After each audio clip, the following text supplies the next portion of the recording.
ನೀವು ಒಲಿದವರಿಗೆ ಸರಿಪಟ್ಟೆ ನಮ್ಮೆಲ್ಲರಿಗೂ ಒಲಿದು ದಾರಿದೀಪವಾಗಿರುವಂಥ ಶ್ರೀಮನ್ ನಿರಂಜನ ಪ್ರಣವ ಸ್ವರೂಪ ವಿರೂಪಾಕ್ಷ ಮಹಾಸ್ವಾಮಿಗಳ ಕೃಪಾಶೀರ್ವಾದದಿಂದ PM ವಿಶ್ವಕರ್ಮ ಯೋಜನೆ ತರಬೇತಿ ಕೇಂದ್ರ ತಿಪ್ಪಾಯಿಕೊಪ್ಪ ದಿವ್ಯ ಸಾನ್ನಿಧ್ಯವನ್ನು ವಹಿಸಿಕೊಂಡಿರುವಂಥ ನಮ್ಮೆಲ್ಲರಿಗೂ ಕುಶಲಾಗಿರುವಂಥ ಶ್ರೀ ಗುರುಗಳಾಗಿರುವಂಥ ದಿವ್ಯ ಸಾನ್ನಿಧ್ಯವನ್ನು ವಹಿಸಿಕೊಂಡಿರುವಂಥ ಶ್ರೀಮನ್ ನಿರಂಜನ ಪ್ರಣವ ಸ್ವರೂಪ ಮಹಾಂತ ಸ್ವಾಮಿಗಳು ತಿಪ್ಪಾಯಿಕೊಪ್ಪ ಇವರಿಗೆ ಸ್ವಾಗತ ಸುಸ್ವಾಗತ. ಮುಖ್ಯ ಅತಿಥಿಗಳಾಗಿರುವಂಥ ಪರಮೇಶಪ್ಪ ಗೋಳಣ್ಣನವರು ಅಧ್ಯಕ್ಷರು ತಾಲೂಕಾ ಬಿಜೆಪಿ ಘಟಕ ರಾಣೆಬೆನ್ನೂರು ಇವರಿಗೂ ಸಹಿತ ಸ್ವಾಗತ ಸುಸ್ವಾಗತ. ಮಲ್ಲಣ್ಣ ಮುನಿ ರಾಣೆಬೆನ್ನೂರು ನಗರಸಭೆಯ ಸದಸ್ಯರು ಇವರಿಗೂ ಸಹಿತ ಸ್ವಾಗತ ಸುಸ್ವಾಗತ. ಶಿಬಿರದ ಮುಖ್ಯಸ್ಥರಾಗಿರುವಂಥ ನಮ್ಮ ಗೀತಾ ಮೇಡಮ್ ಅವರಿಗೂ ಸ್ವಾಗತ. ಹಾಗೆ ಸಿಬ್ಬಂದಿ ವರ್ಗದವರಿಗೂ ಸ್ವಾಗತ ಸುಸ್ವಾಗತ.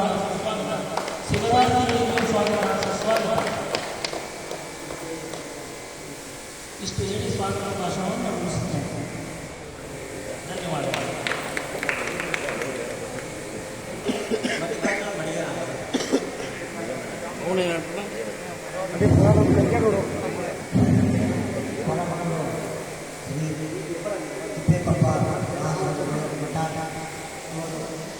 PM ವಿಶ್ವಕರ್ಮ ಇವರ ನೇತೃತ್ವದಲ್ಲಿ ಕಟ್ಟಡ ಕಾರ್ಮಿಕರ ಒಂದು ಟ್ರೈನಿಂಗನ್ನು ನಡೆದಿದ್ದು 6 ದಿನಗಳ ಟ್ರೈನಿಂಗನ್ನು ನಾವು ಇವತ್ತು ಮುಗಿಸಿ ಬೀಳ್ಕೊಡುಗೆ ಸಮಾರಂಭವನ್ನು ಇಟ್ಟುಕೊಂಡಿದ್ದೆವು. ಈ ಮಠದಲ್ಲಿ ನಮಗೆ ಊಟದ ಮತ್ತು ಉಪಹಾರ ಎಲ್ಲವನ್ನು ಪೂರ್ತಿ ಖುಷಿಯಿಂದ ಚೆನ್ನಾಗಿ ನಡೆಸಿಕೊಟ್ಟರು. ನಾವು ಎಲ್ಲರೂ ಒಂದೇ ರೀತಿಯಾಗಿ ಎಲ್ಲರೂ ಒಂದೇ ಭಾವನೆಯಿಂದ ಅಣ್ಣ ತಮ್ಮಂದಿರಿಗೆ ಅಕ್ಕ ತಂಗಿಯರಿಗೆ ಎಲ್ಲರೂ ಇದು ಈ ಟ್ರೈನಿಂಗನ್ನು ಪೂರ್ತಿ ತರಬೇತಿಯನ್ನು ಮಾಡಿಕೊಟ್ಟರು. PM ವಿಶ್ವಕರ್ಮೆಯಿಂದ ಪ್ರಧಾನಮಂತ್ರಿಯವರು ನಮಗೆ ಮುಂದಿನ ಒಳ್ಳೆಯ ಕೆಲಸವನ್ನು ಮಾಡಿಕೊಳ್ಳಲಿಕ್ಕೆ ಲೋನನ್ನು ಕಲ್ಪಿಸಿಕೊಟ್ಟರು. ಇಷ್ಟೆಲ್ಲ ತಿಳಿದುಕೊಂಡು ನಮಗೆ ಯಾವುದೋ ಗೊತ್ತಿರಲಿಲ್ಲ.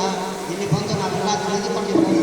ಈಗ ನಾವು ತಿಳಿದುಕೊಂಡ ಮೇಲೆ ನಮಗೆ 1 ಲಕ್ಷ ರೂಪಾಯಿ ಲೋನನ್ನು ಧನ ಸಹಾಯ ಆಗಿ 10 ಕಿಟ್ಟನ್ನು ವಿತರಣೆ ಮಾಡಿ ನಮಗೆ ಬಸ್ ಚಾರ್ಜ್ ದುಡ್ಡು ಸಮೇತ ಈ ಕಾರ್ಯಕ್ರಮದಲ್ಲಿ ವಹಿಸಿಕೊಟ್ಟರು. ನಮಗೆ ಇಷ್ಟೆಲ್ಲ ಅನುಕೂಲ ಮಾಡಿಕೊಟ್ಟಂಥ ಪ್ರಧಾನಮಂತ್ರಿಯವರಿಗೂ ನಮ್ಮ ಸ್ವಾಮೀಜಿ ಗುರುಗಳವರಿಗೂ ಮತ್ತು ಅಧ್ಯಕ್ಷರಿಗೂ ಮತ್ತು ಅತಿಥಿಗಳಿಗೂ ಎಲ್ಲರಿಗೂ ವಂದಿಸುತ್ತಾ ನನ್ನ ಭಾಷಣ ಮುಗಿಸುತ್ತೇನೆ. ಮಲ್ಲಿಕಾರ್ಜುನ ಬಡಿಗೇರವರಿಗೆ ಧನ್ಯವಾದಗಳು. ಈಗ ಅನಿಸಿಕೆ ಪರಮೇಶ್ವರ್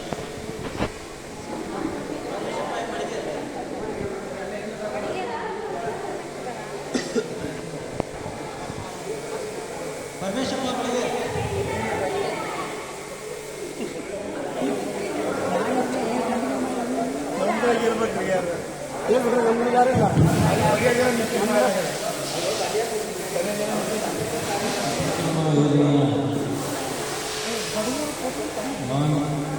ಯೋಜನೆಗೆ ನಾವು ಪಾಲ್ಗೊಂಡಿದ್ದೀವಿ.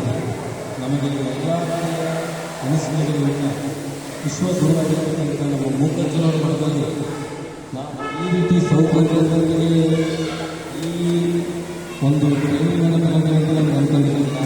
ಯಾಕಂದರೆ ಎಲ್ಲ ಯೋಜನೆಗಳಿಗೆ ಇದೊಂದು ಭಾರಿ ಸಕಲ ಸೌಲಭ್ಯ. ನಾನು ಎಲ್ಲ ಕಡೆಗೂ ನೋಡಿದ್ದೀನಿ, ಎಲ್ಲ ಕಡೆಗೂ ಕೇಳಿದ್ದೀನಿ. ಇಲ್ಲಿ ನನ್ನ ಪ್ರಸಾದ, ಇಲ್ಲಿನ ವ್ಯವಸ್ಥೆ, ಹೆಣ್ಣು ಮಕ್ಕಳಿಗೆ ಉಳ್ಕೊಳ್ಳೋ ವ್ಯವಸ್ಥೆಯನ್ನು ನಮಗೆ ಈ ಮಠದಲ್ಲಿ ಮಾಡಿದ್ದಾರೆ. ಈ ಮಠದ ಪ್ರಸಾದವನ್ನು ಸೇವನೆ ಮಾಡೋದಕ್ಕೆ ನಾವು ನಿಜವಾಗಿ ಪುಣ್ಯ ಮಾಡಿದ್ದೀವಿ. ನಾನು ಇಲ್ಲೇ ರಸ್ತೆಯಲ್ಲಿ ತಾಲೂಕು ನಾಗವಂತ ಗ್ರಾಮಗಳ ವ್ಯಕ್ತಿಯಾಗಿದೆ. ಈ 3 ತಿಂಗಳು ಹೊರಗೆ. ಆದರೆ ಈ ಮಠವನ್ನು ನಾನು ಇವತ್ತು ಈ ಮಠದಲ್ಲಿ